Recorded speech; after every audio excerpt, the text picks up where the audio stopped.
My talk focused on problems we experienced with Chapter 8 in the National Environmental Management Waste Act with respect to the reporting on contaminated land specifically.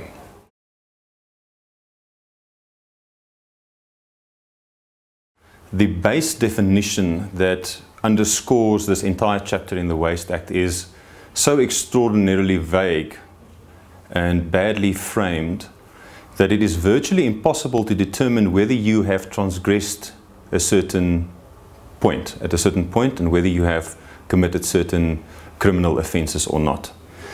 Secondly, we are then required now to report to the department on whether you have committed these offences, essentially, incriminate yourself, and if you don't do so, you are liable for prosecution as well. So we really have a problem with the way that piece of legislation is structured from that perspective.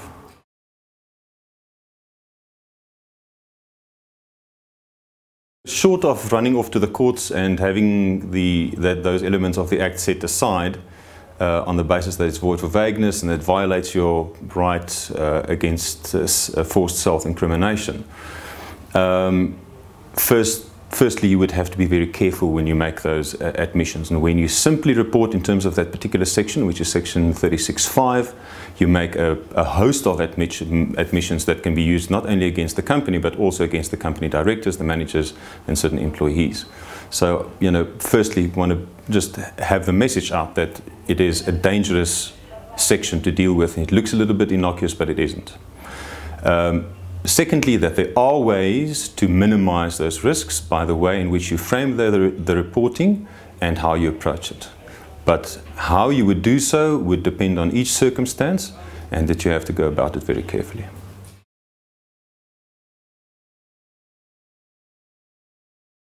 The risks would involve criminal prosecution and a number of financial penalties that you can incur.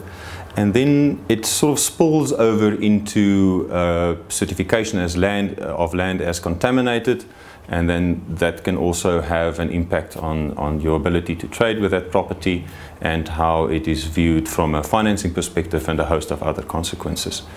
And I think there are also corporate governance risks that you have to take into account. Just admitting simply to criminal offences without knowing that you do may land a lot of people in hot water in a corporate structure.